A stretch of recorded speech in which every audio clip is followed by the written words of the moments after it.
Cornelia, thank you so much for doing this. Thank You're you. here with us. That's great. Me and my team behind us. You and your fan. Your one and only fan. Yeah, one of them. But I mean, always on, always there. Supportive. That's a really good fan. That's the kind you want. Exactly. That's what everybody's searching for, really, right? Just one. It's true. All you need is one. I actually mean that. Right. When it comes to music. You just need one person who likes your song. It's like, you did it. From what I can gather, the general age range of my fans is a bit younger than I would have expected. And I find that really cool. That at least from Spotify or whatever, it seems like a lot of like the main demographic is like whatever it is, 17 to 21 or something like that. I forget what the exact ones are, but you know, like college age kids, maybe some high schoolers. And I didn't see that coming. And that's kind of, I don't know, like a privilege or something to get into young minds, you know? And they're like, you're tapped into the scene. Someone was like, it means that they'll always remember your music and are also like undoubtedly going to look back on it as uncool. It's like a mixed thing, but it's kind of, I like that somehow, you know? Yeah. I was definitely shaped by the music that I listened to in high school, and a lot of it I still listen to, but maybe some of it that I look back on is not that cool anymore. It still resonates, you know, in an emotional way. So, what were you listening to at the age of 17 to 21? Oh gosh, like some of it's probably pretty predictable, like Led Zeppelin and Joni Mitchell, and you know, I love this singer who I still love, Bridget St. John. A lot of like, well, not a lot, but a handful of like British folk singers. That's what she is. She's great. Great, but you know, and I she like listens jazz. to the podcast. Like you know, she What's does. She's one of the fans. She's one of like my 5-ish fans. Right now? Well, she is. You don't want to come? No. Okay, no. She is here, but she doesn't want to. Oh my gosh, you kind of had. See, I'm that gullible. You had me for a second, because she is. Just a second about her. I didn't know she's British, like I said, and she's, I don't know, probably in her 60s or 70s now. But I didn't know what had happened to her, and I hadn't heard anything of her, and I honestly wasn't sure where she lived or if she was still living or what. But then I saw, like a few years ago, she played at Gold Diggers, and I went, and it was like a small show and beautiful show, and I like said a quick hello, and it was just great. But anyway, Bridget is around in LA, as far as I know. Right, and that's my age demographic. 60 to 70 is usually what Spotify tells me. I said, yeah. Loyal. Bridget out there. Hey, it's me again. The lady from Gold Diggers. Okay. Yeah. How are you? Yeesh. What did you listen to, Jacob? I want to know about you. I actually listened to a lot of the people who have been on this podcast, which I'm just always grateful to be like, that's whoa, so cool. I remember seeing you at whatever, 14, 15, 16, 17 till, I mean, now. And that's really, really a nice feeling. Like, that's oh my gosh, awesome. I remember fucking seeing you when I was, you know, early high school or whatever. So yeah. Wow. And then it's like, yeah, full circle kind of business. Yeah, and I feel like that happens like more than it statistically should or something in life. Maybe I'm wrong, but that like you kind of do weirdly sometimes end up encountering or bumping into your heroes. Not everybody does, but like that's happened just a couple of times for me, but like more than I would have ever thought. Like the Bridget St. John thing, or actually recently, I've been a fan of this artist named Alice Bowman for a really long time. She's a contemporary. She's like similar age to me, but age range in Spotify as well. You think 17 to 21? Yeah, maybe. I would think possibly. Right. Continue. I don't know. I'll have to look into that. Yeah. What can we? Like, well, again, we're on. You'll pull up the numbers. You'll run the numbers. Yeah. But anyway, we met recently and got to write a song together and just recorded it just a few days ago. She was in town, and it felt like, you know, substantial for me because I've just been listening to her for like 10 years, and some of those have been very, you know, formative years. And anyway, it just seemed that's unlikely. Amazing. It was really cool. And I guess like things like that seem to happen, I think, a little bit more than you'd think, and maybe that's like an energetic magnetism or something. I have no idea, but sure. But that's cool. You've gotten to meet your heroes. Who are some of your heroes? Musically. Yeah. Okay. Okay. Well, I would say Miles Davis, even though I have no business being on any type of horn, but Miles Davis, always great. Um, really, really, really love his stuff. Were there any performances that you went to as a youth that, changed or morphed the trajectory of your own music? Of my own music. Well, the very first concert I ever saw was the Spice Girls, I confess, and it was hugely impactful on me. Yeah, being like Formative. way out in the bleachers, like so far away, but just absolutely just dumbstruck by the power of those individuals. My dad was with me at the time. I was like, I don't know, 8 years old or something, and he had broken his leg in a what they call a spiral break. Horrible, like it is what it sounds like. Like his leg was like a corkscrew. It's terrible. And he had like a huge cast up to the top of his leg and crutches, and he still took me and put me on his shoulders, which was very, very sweet in retrospect, and kind of messed up of me to accept that from him at the time, but I didn't Was he know. using the crutches? Like, no, it's fine. It's all right. I don't know how actually that worked now that I'm thinking about it. He must have used one hand or something. Yeah. He was a little reckless himself in some ways, but I mean, he corkscrewed his leg. I mean, this is a guy. Yeah, and he did it. I'll tell you how he did it, just to bring the pain home in this story. He was ice skating. He used to coach hockey for a brief period, and he was ice skating, I think, during some sort of hockey thing, and he got his skate caught in the side of the rink where the ice meets the wall. Okay. That little tiny space, and he was like turning mid-turn really fast. So his skate stayed in the angle it was in, and his leg twisted. So oh boy, that was that. Oh man. Anyway, this has nothing to do with music, but how just, I mean, but hey, this is about stories. I'm sure that impacted me in many ways, musically and otherwise. Absolutely. Possibly him. He said, "Man, I like these Spice Girls. I'm glad that I'm here to." I mean, there was something about the gesture. I do think even then I was aware that this was like pretty generous of him to, like, he knew how much I wanted to be there, and it was like quite a, a kind gesture to indulge me in his state.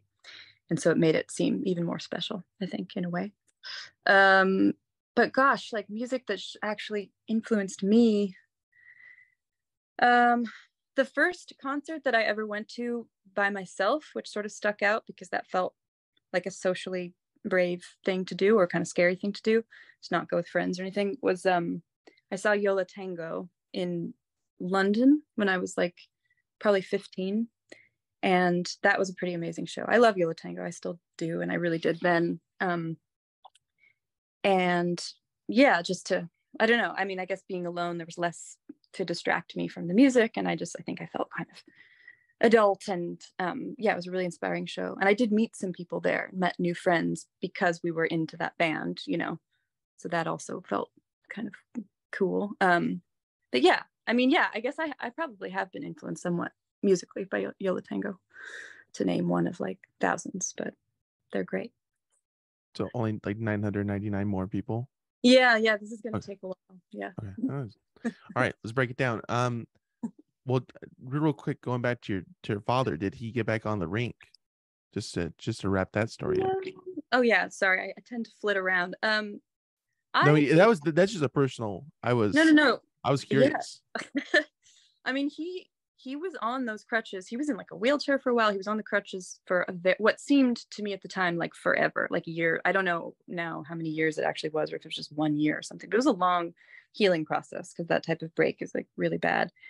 And it happened when we had just moved to the States. I was born in the UK, and I moved to the States when I was 6. And that happened in America. So he was living outside of Boston, where he still lives. I don't know. Yeah, it might have not been a hockey thing, but essentially, I don't think he really did go back to skating much. Maybe he has once or twice, but he definitely like did other things after healing. It's not like he's been like bedridden ever since. That was a long time ago. But I mean, I don't think it was from that. I think it was maybe putting you on his shoulders. I think that's what drove him to the wheelchair, which you mentioned before. I think that might have been that. He's never put anyone on his shoulders since. That's it. Yeah, that was it. The last one called it quits. Did. I have a younger sister, and she spent a lot of time on his shoulders, so you're wrong. Okay, all right. I'm sorry.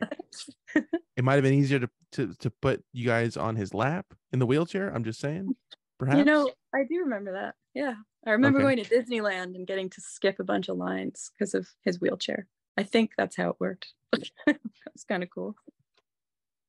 Oh, you had a great life moving around London, Boston, Anaheim. Just skipping lines. No, you were born in England, as you previously mentioned. And then what was the driving force to bring you out to the States? What was the hockey? Well, I'm assuming was what it was.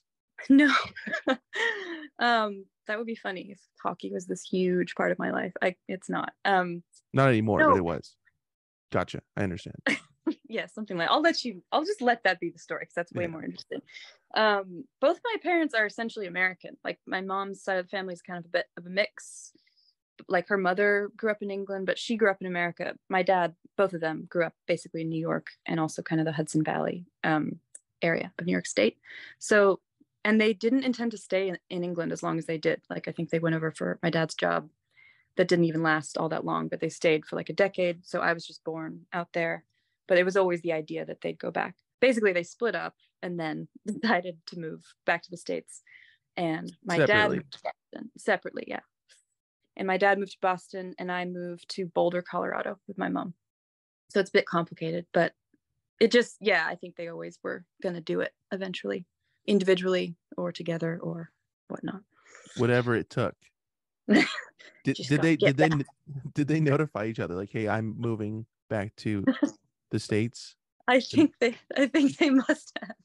They were already split at that point, and I don't think they were in a whole lot of touch, but they must have. I don't think it was coincidental that they moved at the same time to another country. Parent trap situation. I understand. Got it. Yeah. Gotcha. Where did you grow up? I'm just going to do this the whole time. That's fine. I grew up here in Yorba Linda, California. Yeah. Yorba Linda, cool. Orange County, California. Right down the street from Disneyland, where you're skipping lines. Oh, cool. Basically. I think I misspoke and I meant Disney World actually. But anyway, yeah. Well, did that negate what I just said? Did you grow up going to Disneyland all the time? No. I don't think I've ever been to Disneyland, or not that I'm cognizant of. I don't. Really? It didn't interest me. It doesn't interest me. Yeah, I get it. I'm not that into it either anymore. I mean, I only went once, just for the record. Okay. Yeah. Sure. Yeah, whatever. I just went once to skip the lines, and then that was it. I said, okay. Dad was injured. You're tough. Yeah. These are the tough questions. These are the questions that people are afraid to ask. I'm pushing the boundaries here. There. That's what it. Go through all of the injuries in my family and extended family. Right. Just get right on into it. Yeah, it's a good introduction. It's a good first part. Yeah, Orange County, California. That's where I'm from. Mm-hmm. Nice. I like it. You got home. You got a real home. Mm-hmm. It's a beautiful thing. And then when I was younger, went to Boulder. We said, no, that's not for us. We went back.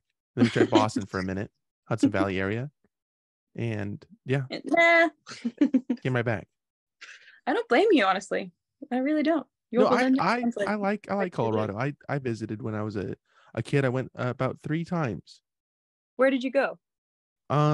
Denver, I believe, was one of them, because my cousin was living out there. It's as part of a road trip to Texas. So cool. Yeah.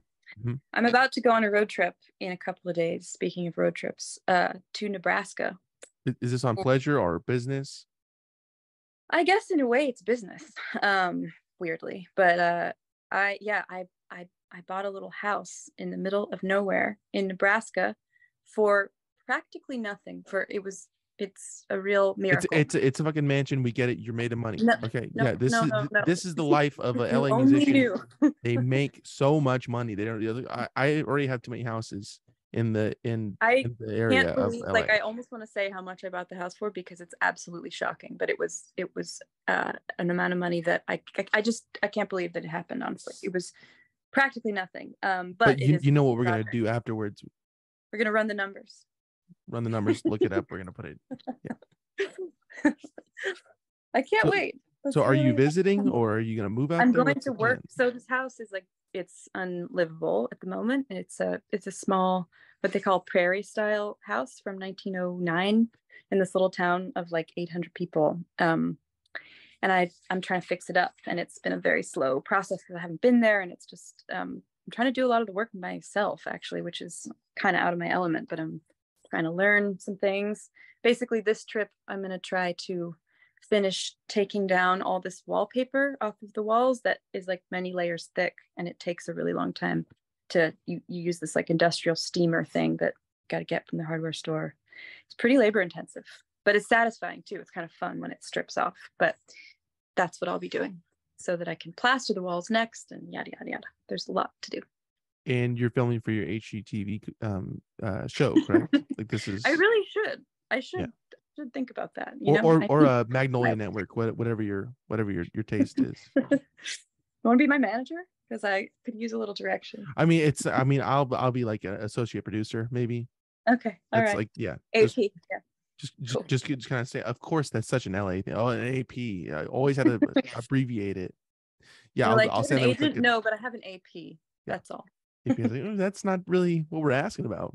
You know, it's kind of out of the realm. No, I'll just stand there with like a rolled up script of some sort and just sit there like this, like, and then be like, having a side conversation with somebody else. Ripping wallpaper. Yeah, sounds great. Right. I do want to turn the place into like it sounds a little crazy maybe, but I'm trying to get a piano in there once it's all like kind of livable, which will take quite a bit more work. I want it to be, in my fantasy anyway, like a place to rent out to like writers and musicians. I feel like it's a very inspiring place to be, for me anyway, because it's so quiet and just I don't know. I've had some interest actually from like friends who are musicians when I've like mentioned it, or I think I storied about like the wallpaper thing the last time I was there doing work on this place, and people were like, "Whoa, Nebraska!" Like the town is called Red Cloud, Nebraska, and they're like, "I've heard of that place. Like, I want to go. Like, can I?" Like, there's some weird attraction, it seems, to this place from at least a handful of people, maybe 7, maybe just 7 people. But it's a good amount of people though. But yeah, I don't know if that'll really work out, but that's my plan. So then maybe someday you could come and do a podcast there. Yeah. On location. We'll do it. Like, wow, still nothing was done about this wallpaper business, but it's fine. Yeah. And you'll know that how little progress was really made. But anyway, I'm going on a road trip leaving on Thursday, and I will be driving through, I think I'm going to go through Colorado for part of the way. But anyway, I'm just mentioning it because you mentioned road trips. I love road trips. Road trips are very fun. You know what I really want to do someday is take the train to New Orleans from Union Station in LA. You can just get on the train, and I think it's a straight shot all the way. I could have that crazy. wrong. That sounds fun. Yeah. I've been on a train in forever too. You're making me think. Yeah, I've been on a train a long time. You should get on a train this summer. Maybe you should take the train up to Ventura or something. The surf liner. I love trains. I do have kind of like a thing for them, maybe more than some people, but it's true. It's like not common out here, but you can do it. I took a train actually the last time I took like the only time I've done like an overnight train trip was to Nebraska about this time last year, because you can get on, well, I won't tell you the whole thing, but basically from Sacramento to a place called Hastings, Nebraska. It's a straight shot on a sleeper train. And at the time, the tickets were like actually really cheap for what they call a roomette, is like the smallest sleeping quarters you can get. And it's like a little closet with like a teeny bed, but it was very cozy, and it was like cheaper than a flight at the time. And then all your meals are included, and you're on this like you're in this like capsule with mostly the same people for a few days. There's showers. It's like not fancy, but it was really fun for me. It sounds fucking fancy with the showers. Well, I know the idea of it is fancy. It was just hot water in a spout, but it was like amazing. That's what a shower is. That's what a shower is. I hate to break it to you, even if you're in a luxury resort. I mean. That's all a shower is. It was just as basic as it gets, but it was on a train, so therefore it was pretty fancy in theory. How long was the train ride? What was the duration of the trip? It was like, let's see, I left the first part was pretty awful because I left Union Station. The route took me basically from Union Station at I think at 2 a.m. on a bus journey. There was a bus journey, another bus journey, and then another train, something like that. These 3 legs of a trip to Sacramento, going all night. Yeah, and changing over. Not really a straight shot. I'm just that saying, was not there's some flaws in the story. There's some flaws in the story. From Sacramento, as I said, to Nebraska was a straight shot. Then it got good, and that was so. If you count the first night, I think it was 2 or 3 nights in total, and then I arrived in the middle of the night. So I guess on the third night, I arrived at 3 a.m. to Hastings, Nebraska. So I don't know what that is, 2 or 3 nights. And while I'm just rattling on, another cool thing to me is that when I got to Hastings, Nebraska, which is kind of close to the town, Red Cloud, where also my mother lives. I didn't mention that as of... You did not. I thought that she was still in Colorado. Okay. Sorry, there's a lot here. She moved there a year or 2. Okay, I got to fucking take some notes down. Yeah, you got to write it all down. I expect you to remember all of it. Yeah, I got it. Yeah. Got no, but there is this time of year, I think it was actually in March when I went, but at the time of year when I arrived, late March last year, but every year that time of year, there's this massive, they're called the sandhill cranes. There's this migration, this sort of more like a congregation of these birds called sandhill cranes that I believe come from different directions and meet up in that part of Nebraska in a very extreme, millions and millions of them. And I'm really into birds. And that was the peak of that happening. So my mom picked me up at 3 a.m. at the train station. And it was freezing cold. And then we drove to this to this river, and the sun wasn't up yet. And we were the first people there. And then suddenly there was another person in all camo, a birder, serious birder. How'd you even see him? Well, as the sun began to rise. That's a little joke right there. But if it's good camo, you ain't seen him. There was camaraderie. I could see their breath. That's all I could see. Just that. It was a rookie move. Anyways. It was pretty memorable to be on a train for 3 days and then wake up to millions of these crazy looking kind of prehistoric birds. So that concludes our interview today. That's it. Thank you so much. No, that's really cool. But let me taking a step back in this journey here. How did you get to the Union Station? How did you get from... How did I get to Union Station? I think I probably took an Uber because I couldn't have driven, because then where would I leave my car? Or maybe I got a ride. I can't remember. Yeah, could you say Lyft, because we're sponsored by Lyft on this. Yeah, Lyft. I really love Lyft. Oh, so do I. And actually you can get 15% off your first ride. No, and if you share this interview, if you share it, go on Lyft.com. False advertising. No, but do share this interview, because this is, we do need to do that. That we're not joking around. You will get Lyft sponsorship if you talk about it enough. Mm-hmm. I'm more of a walk-in guy, so it's fine. It's all right. Walk-in guy. Good for you, man. Kind of.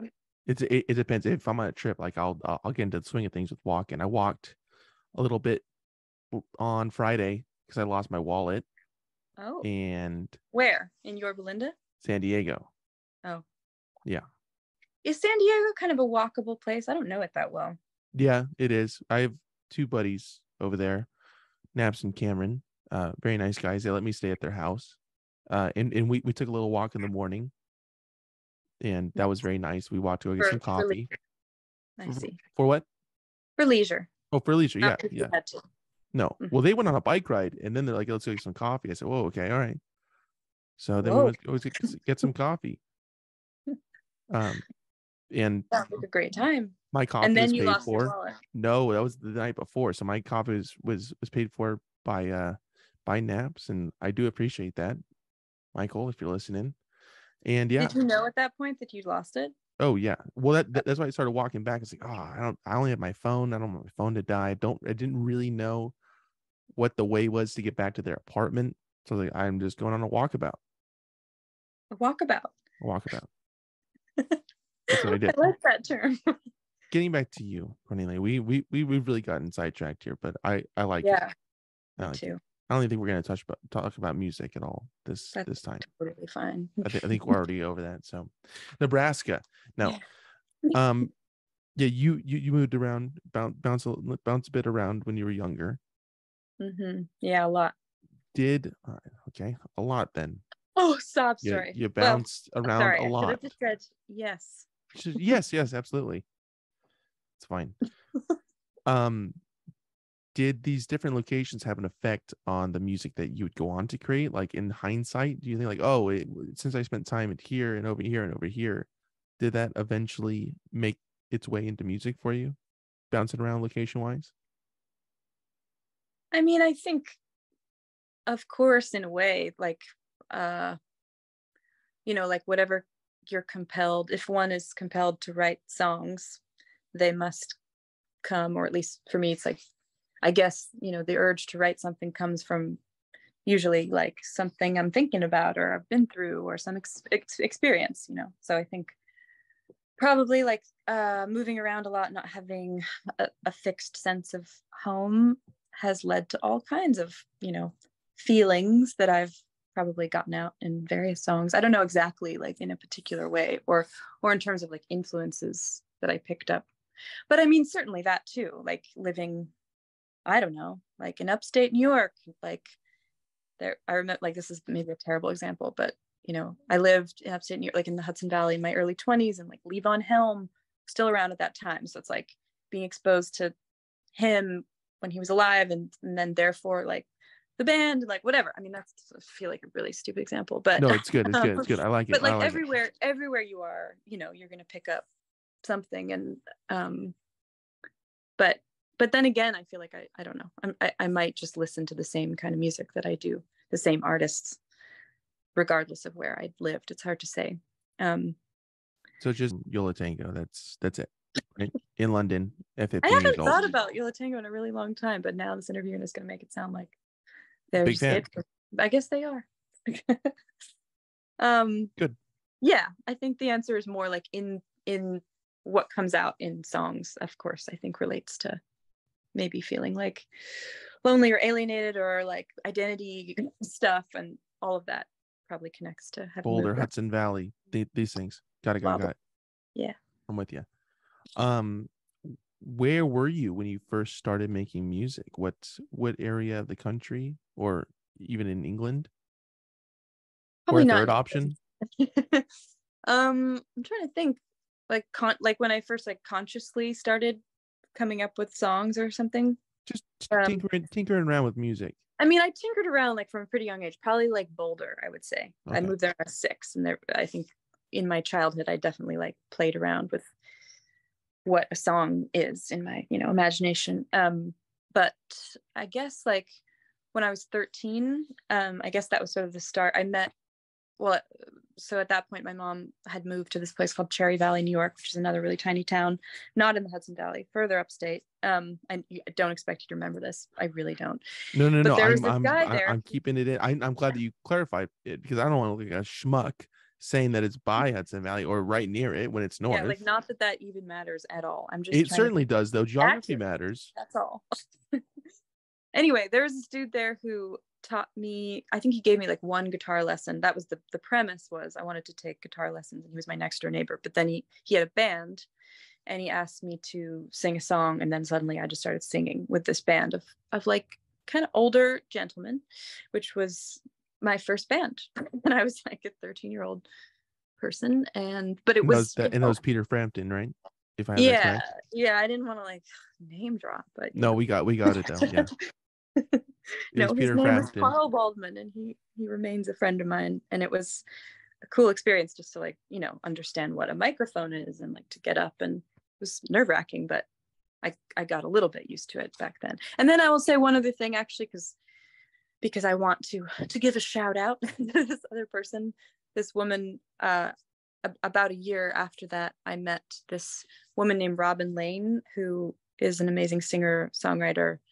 She like sang with Neil Young back in the day, and she's from LA actually, but I met her on the East Coast, and she and I just hit it off. She was teaching a songwriting course actually at my high school, my first year of high school, and I met her through that. And then I ended up like, we just really bonded, and she basically like took me in for that summer, and we like wrote a bunch of songs together, or some of them were just I wrote on my own, and we like recorded them in a little studio. Anyway, I'm going on and on, but that was like a big deal for me to record music in any sort of remotely proper way, and to have someone kind of like give that much was like a really big deal. So there's like two vital kind of pieces of of your journey throughout music. My journey. It's true. Mm-hmm. It's true. I mean, on a serious note, like I definitely things could have been very different if I hadn't met especially Robin. What about on a non-serious note? What was the song that you performed that you were taken in by Bob? Did you say his name? What was his name? Bobbin. No, not Robin. No, the man, your neighbor. Carl Waldman. Waldman? His name's Carl Waldman. Okay, Waldman. Okay. What did Carl? I sang his songs at the time. He was writing songs, and we did like Velvet Underground covers and. That's sick. What was the Velvet Underground cover? Or what were some else?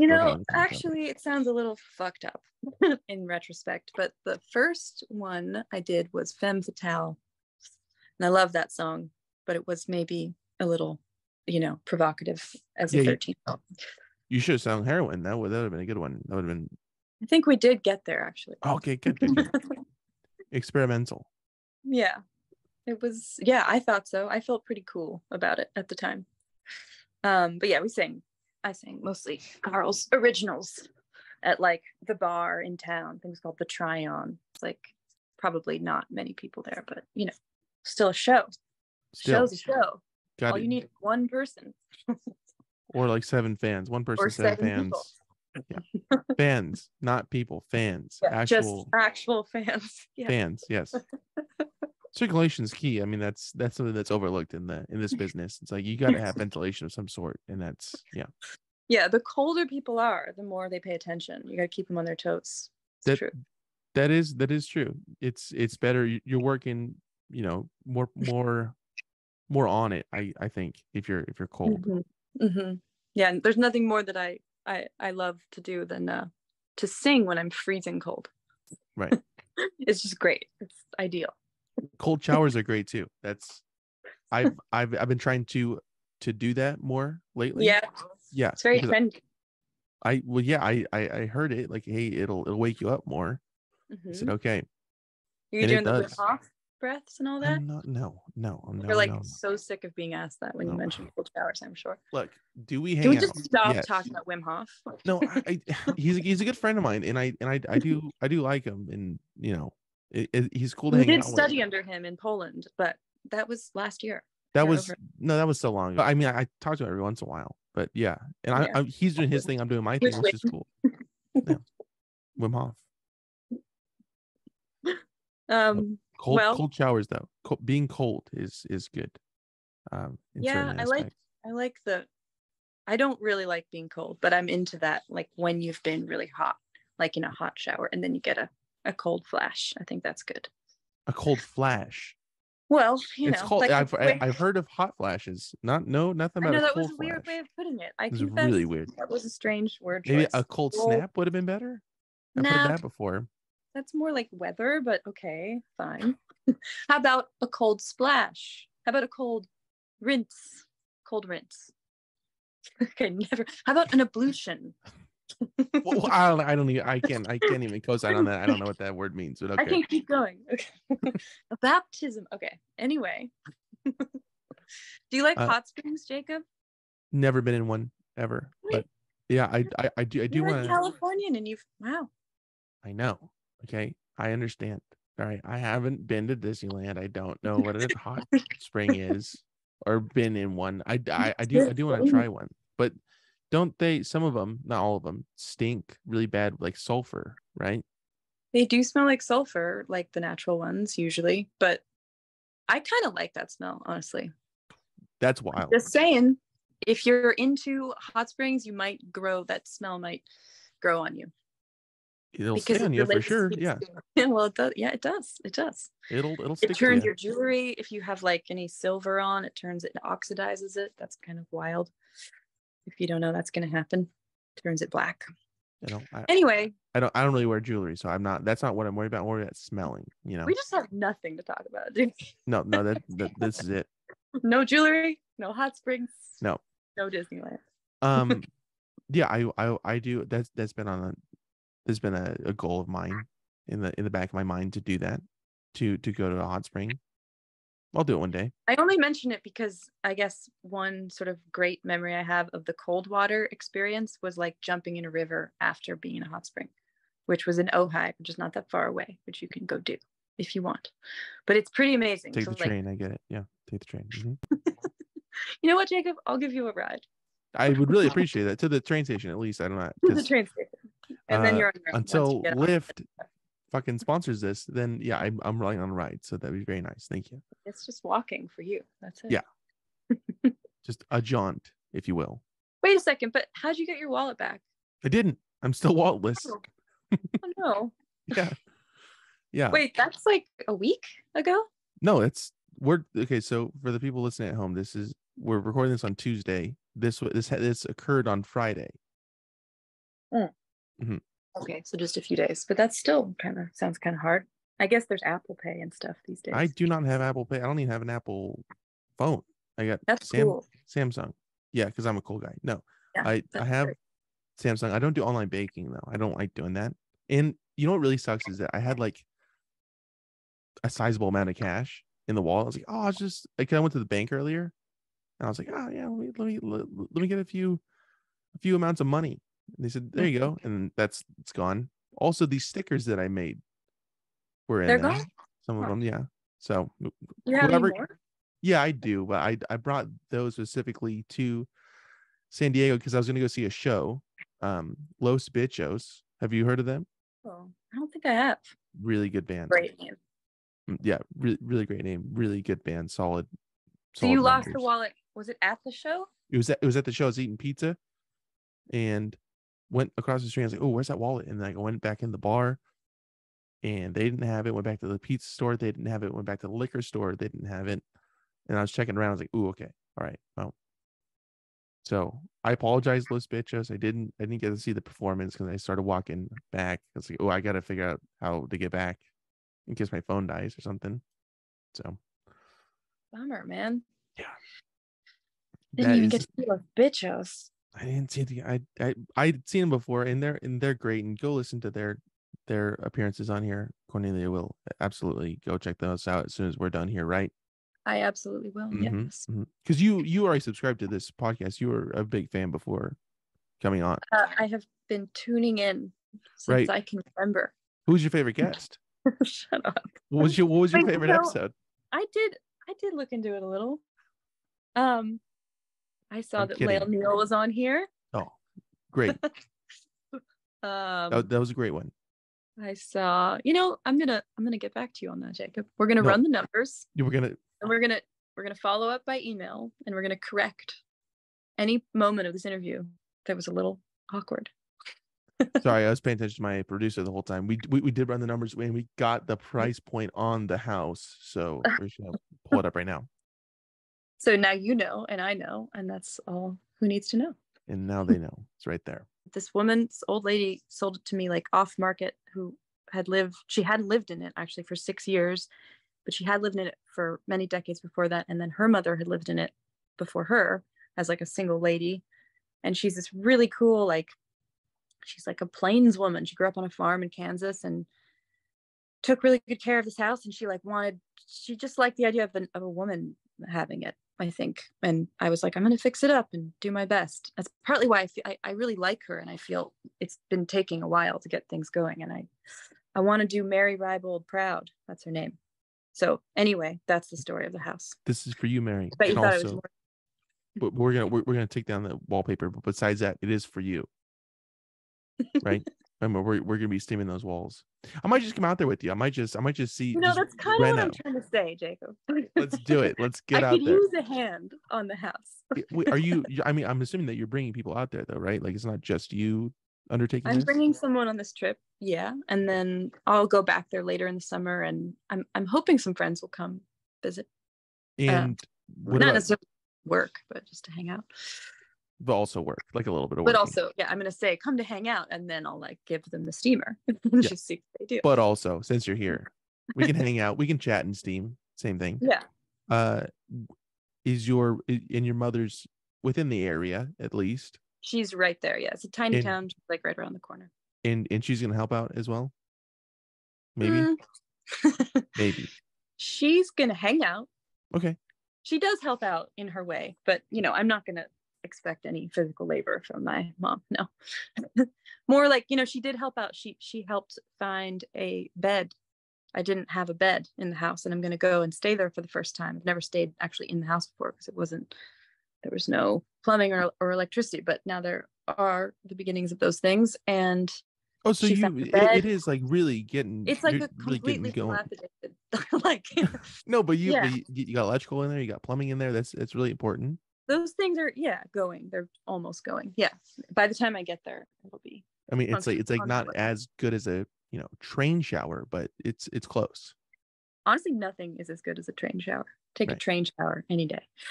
Yeah. But yeah, TS, I mean, getting someone to bed is I would consider that helping out in a major way. So I would say they do this thing in this town. I think it's really cute. I mean, more than cute. It's really smart and cool, which is like once a year on a certain day, there's like a town-wide, again, there's only like 800 people in this town, maybe even less. It's still town-wide though.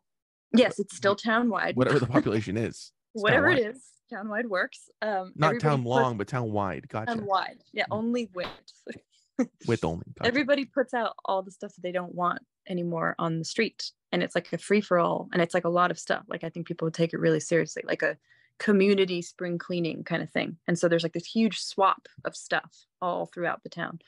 And so she got a bed for me that way. Which is it was already it was functioning in the town already. That's where it came in from. the town. It was in the town. In the town. Gotcha. Widthwise. Sorry. Okay. Widthwise, not lengthwise. Widthwise. Sorry. That was great. I wasn't expecting that one. Do you think that there's been, let's say, like a toaster oven, right? Let's use it for an example. A toaster oven that somebody was getting rid of. Mm-hmm. Let's say back in like 1996, somebody, town-wide swap of products or whatever, appliances, whatever it is. Do you think in a past swap? Yeah, past swap, like in like 96, as an example. Yeah. Do you think like somebody got rid of a toaster oven, somebody else took it, and then a few years later, like let's say like 2001, that same person got their toaster oven back? Like, do you think that that's happened within this town? I bet you it's happened many times over. I bet you sometimes people put stuff out that like another one of their family members didn't want to have put out. I'm sure it's all kinds of like contentious, disagreements there. There's a lot of hoarding in this town, I will say, honestly.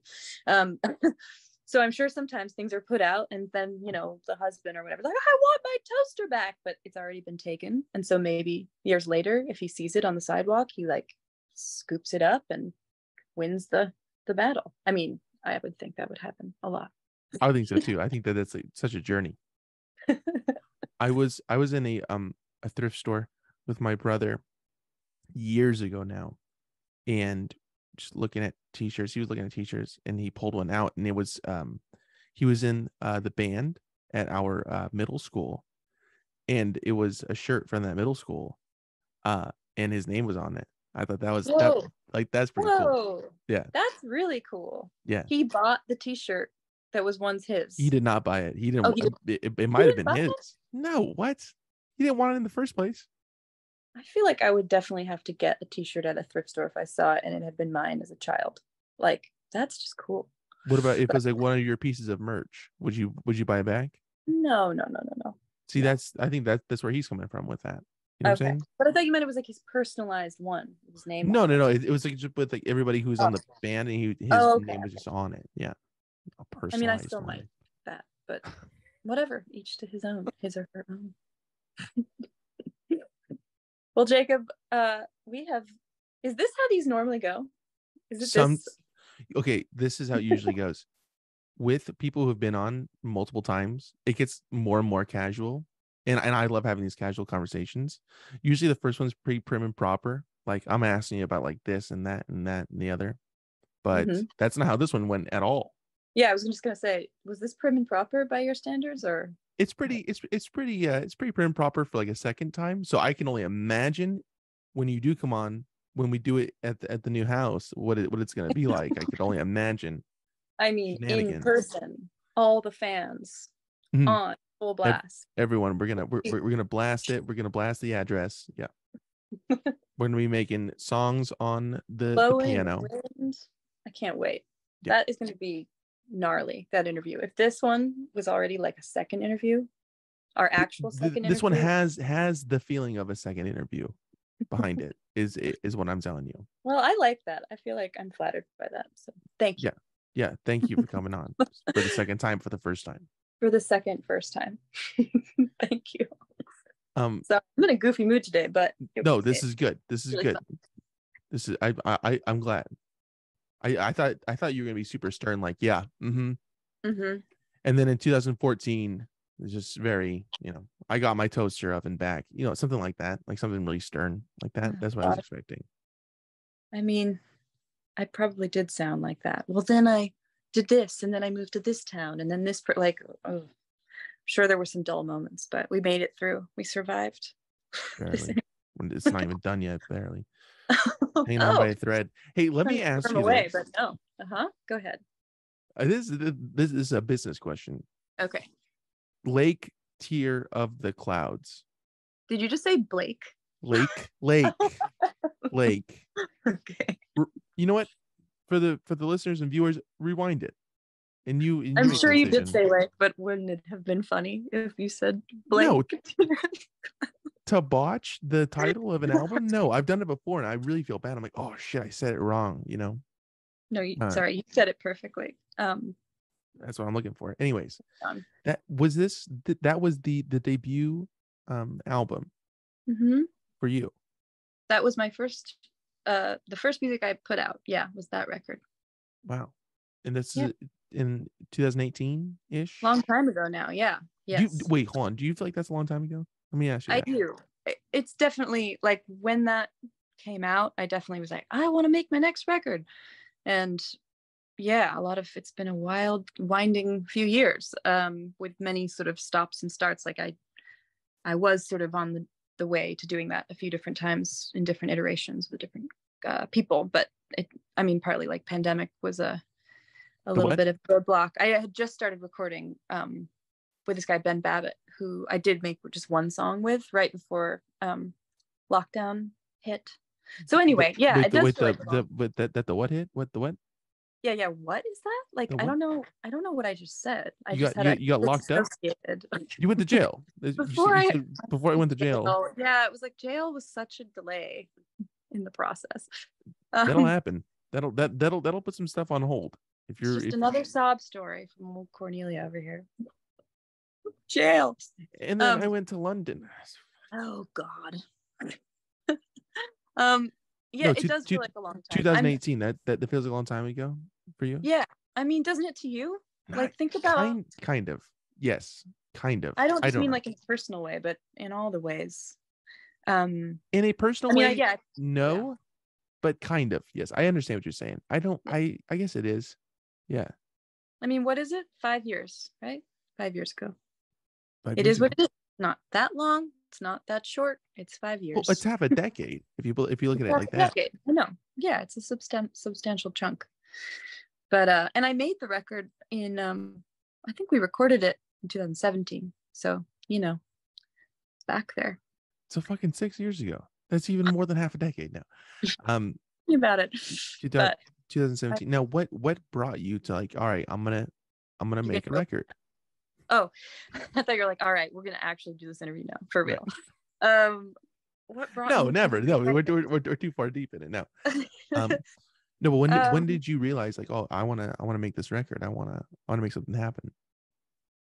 I'd always wanted to. That's like always been my dream. I don't think I ever thought I would figure out a way to do it, because it seemed kind of like an insurmountable thing in the past. Oh, got some friends who are getting back now, so some people are going to be walking through this room. Hi. Come on in. We're almost done, right, Jacob? Yes, absolutely. We're almost done. Come in. this is Millie and Harriet walking in the door. Okay. No worries. Sorry. It's good guest appearances. I love it. Yeah, love I know. it. You don't know how famous they are, but I'll tell you in a second. I started off, I guess. Why did I come to make that record? Is that kind of what you asked? Yeah, what was it? Originally, I had sort of figured it out. My friend Lola at the time, Lola Kirk, who's a singer and is a dear friend of mine, was really encouraging me to. She was like, "You got to record," and she was kind of a big voice in my head, like just instilling me with some confidence at the time that I should really do it. And I met James produced that record, and I met him, and he was into my songs, and he said yes to helping me. I mean, he produced it, so he agreed to do that. He agreed to help you. Yeah, so of course he was a huge help in like kind of bringing it into form and helping me make the plan and choose the players and whatever, like make, as producers do, they help produce it, realize it, materialize it. And but yeah, it was initially going to be an EP, and then once we sort of started the process, it felt like, why not just make it a full record? That was like Jim's he felt strongly that we should just add a few more songs and do it a proper thing, which like was really helpful, because I don't know if I had the confidence at the time to think that I was ready to make like a full record. And now it's just like, it doesn't even matter. It just, he's right. I think that like I did put out an EP last year, and I felt like that was the right move for that particular batch of songs, to just call it that. And it didn't feel like a fully fleshed out, album. But in general, I think a lot of the time, if it doesn't take that much to just call it a full thing and like own it and stand by it. But I needed a little push in that way, and so I got it. And then from Jim. Yeah. Awesome. Yeah. Did I like the answer? Yes, I like the answer. I like the answer. No, was it in California or? Yeah, we recorded it at a place called Palomino Sound that is in Boyle Heights. Okay. Yeah, the band stuff anyway, and then I did vocals pretty much all from home, and like added things later. But yeah, we just had 4 days in a studio. I was like, it was kind of surreal. I like, you needed 4 days. Okay. Not professional. The whole 4 days.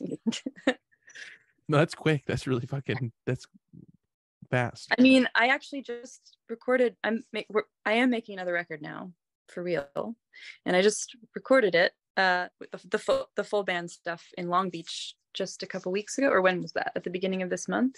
Where did you record it in Long Beach? At my friend Costa's house. Okay. Costa. Sure. Yeah. No, I don't know. So Costa, but drums on it. You don't? That's awesome. Oh. No, I don't. But that's maybe you did. But that's great. I mean, but we only had 3 days. You can get a lot done in 3 days. Are you trying to beat out your previous record?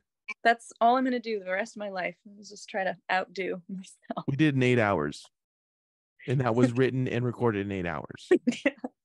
And it is terrible. It's a fucking masterpiece. Is what I was gonna say. No, the songs have taken me a long time to write. Well, some of them. This record was interesting, actually. Not that you asked, but some of them were like songs I've had for a long time, and then others were experiments in that they were like very, very, very fresh, not even necessarily done in my mind, but we kind of just like went for it anyway, and that was really cool to do. This new record that you just recorded. Now, yeah, okay. The one that I'm working on now. That you just finished. Well, it's almost done. We did all the band stuff, and I've got to do the Luke. I'm working with Luke Temple. Luke Temple? No, but good guy.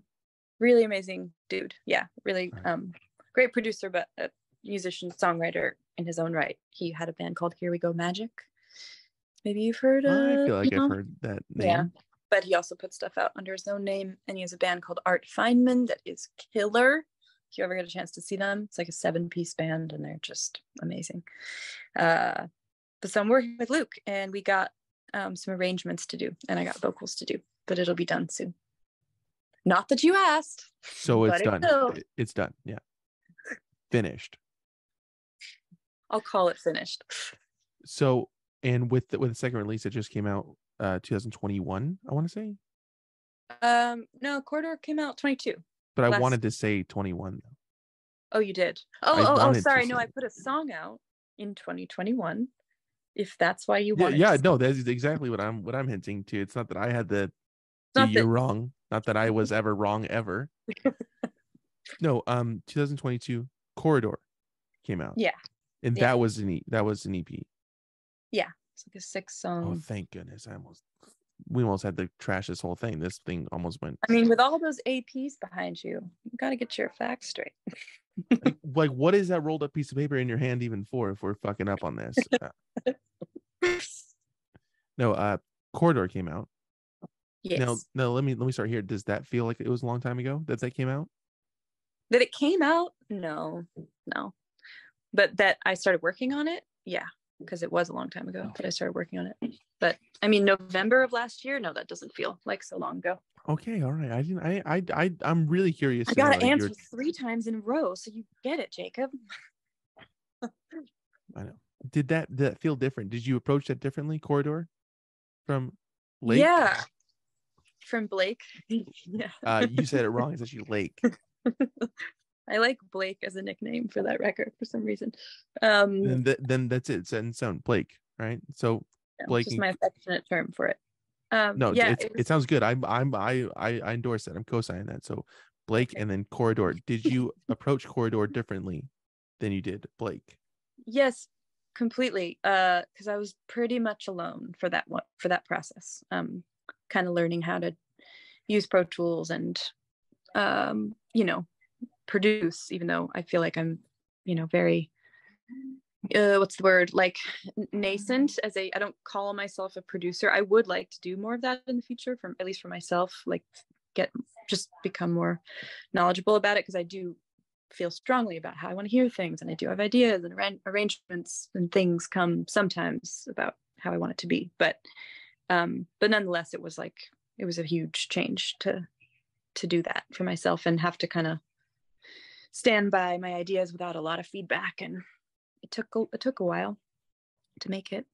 I mean, actually, like, I've been working on a whole bunch of songs, like the ones that ended up on there, I guess, are 6 tracks out of what was a larger batch of things that I was just kind of tinkering away on for a long time, and I just felt like those ones kind of fit together for whatever reason.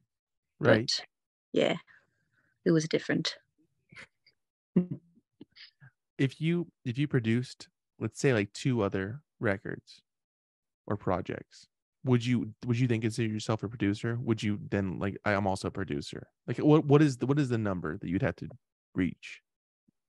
I think that there's such a difference between producing yourself and producing other people's music. I think I'd probably call myself a producer if I felt confident, if I had produced something else for someone else and it worked and I was proud of it. So only one. I mean, that's a little. How many do we need to get you on until you're like, yes, yeah, I'm a producer. I also make my own music, but I'm a producer. I think maybe just one, if it was really good. Okay, all right. And it wasn't mine. I mean, I also, if I keep doing stuff for myself, maybe that'll help me. Then, I don't really care that much. Like, I don't know. I'm not trying to be like identified in that way. But I know for a fact that I care more about you being labeled as a producer than you yourself being labeled as a producer, but I like that I'm into this. So you got to make, I like that you. Yeah, I'm very invested in this, and What would it do for you then? Can you imagine? That's a good question. If you produced a friend's record and it came out and people, at least 7 people, liked it. Pretty good numbers. Or say maybe maybe some more people maybe heard it on the radio, or maybe whatever, it entered the zeitgeist just a little bit, and you're like, oh, I hear that music in the world that I made, that I helped bring into being. Wouldn't you feel kind of legit? I would. Okay, so at that point, if it was just one, I would say I've produced. I wouldn't say I'm a producer, but I produced that, whatever. Yeah. But I think 3, if 3 did well, I still wouldn't label myself a producer. I think I would just be like, I've produced. I think say with more inflection. Yeah. I've produced. Yeah. I've produced, being coy about it. Yeah. Yeah. You're a little coy. Yeah. I like that about you, Jacob. I'm a shy guy. Yeah. I'm a little coy. Boy. Okay. Coy boy. Yeah. AKA coy boy. That's me. Now do you consider Blake and Corridor completely different from one another, or are there things that are similar and things that are different overall? I love that we're sticking with this. Yes, there are things that are similar about Blake and Corridor. One is that there is a lot of omnichord on both of those albums. I mean, whatever, EP and album. There's a lot of omnichord in both of those. I'll have to say it for a third time. Keep doing that. No, it's good. Everything's better in threes. Yeah. And there's also, I guess the drum machine, the omnichord drum machine shows up on both Blake and Corridor. I'm trying to think what else is maybe similar. Probably some of the subject matter in the songs. I can't really think of a good example of that, but it's probably it. And then I'm on both of them. Oh, so. Yeah, that's I guess that is a through line, I guess. Mm-hmm. There's a lot of harmonies on both. Yeah. Okay, so but yeah, did they feel different? I mean, did they feel vastly different from one another? To me, they probably because of the experience of making them. But I do think they sound kind of like their own worlds a little bit. I mean, to my ears, Corridor's like lower fi, if that's a word. Lo-fi or no, lower fi. I like that. Lower fi. I mean, it's not lo-fi. The first album was lower. also kind of lo-fi, like it was too. But Corridor's lower fi. Yes. I'm gonna stick with it. What is your favorite song off of? And I'll just say it, Lake Tear of the Clouds. What is your favorite song off that album? Gosh. I never think in those terms. No, we're changing the mindset today. Probably Tokyo Kyoto is like one that I like kind of recognize myself in the most, I think, if that makes sense. Absolutely. Or like, I guess what I mean to say is like, it has been quite a few years since that came out, and so long. When I play shows, it can be challenging to like tap in, to really, really want to always play those songs at this point, because it's like been a lot of time and I've sang them many, many times, and but I have an easier time getting into that one, Tokyo Kyoto. Like, all right, I'm gonna sing a song now, and I can kind of. I know this one. All right, yeah. I think I know this one. Yeah, I know this one. Yeah. And what is your favorite off of Corridor? My favorite. Like, what songs are even on that? Oh gosh. It's probably the one that is the least listened to, that I didn't really like promote in any way, or it's, I don't know if it's my favorite, but my first answer that comes to mind is the song called It's Over, that is like, to me, in my little head, kind of has a little bit of humor in it. Like the production is like a little bit schmaltzy, I think, in like a fun way, to me.